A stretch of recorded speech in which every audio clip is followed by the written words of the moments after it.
Yeah. So what we'll do now is basic box-out drill. And the way that you can practice this is without footwork or with footwork. And I'll show you the way you can practice it without footwork first. So what you want to do is you first want to measure off to make sure that the fist won't make contact for drilling. So your partner's going to have his hands up. We're going to be in what's called a highline outer wrist to outer wrist engagement. And what I'm going to do is I'm going to slap at his elbow to clear it and then punch.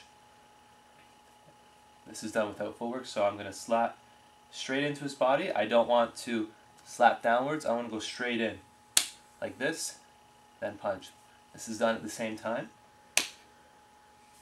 Make sure that when you practice this that you don't pull back your hand and slap downwards.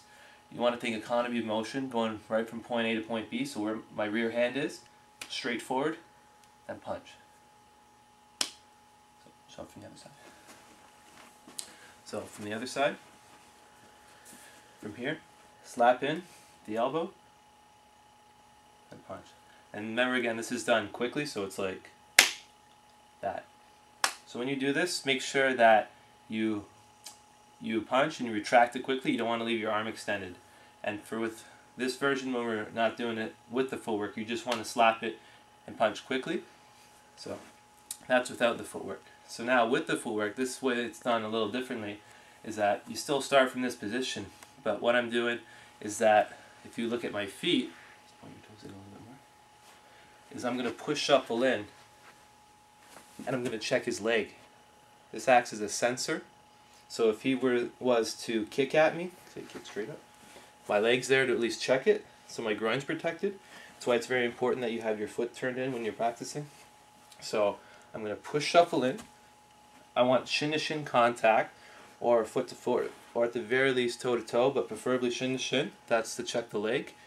And if you look up here, instead of just doing it quickly, I'm going to do a pak sao, slap it straight in and pin it to his body.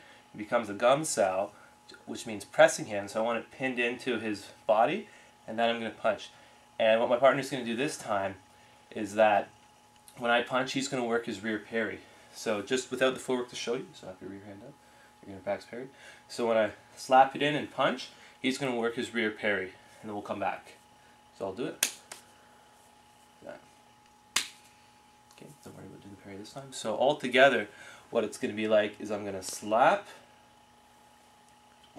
to pin it, I'm going to punch, at the same time I'm going to push shuffle in and check his leg. So you don't have to worry about parrying. Okay? So all together it should look like this. And for safety, if your partner doesn't parry, you can punch past his head to work the penetration of the punch. You don't want to be practicing to pull your punch short. So this time you can parry it. Okay, so with the parry, I'm just going to punch slower. So all together it will look like this.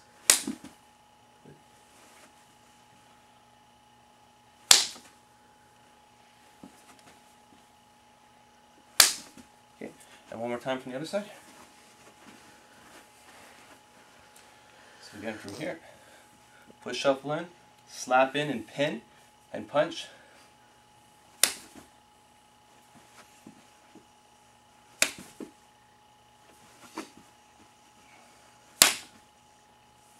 So that's with footwork, sorry. And again, recap without footwork. I'm just going to slap in quickly and punch. Okay? And that's it for the basic box out.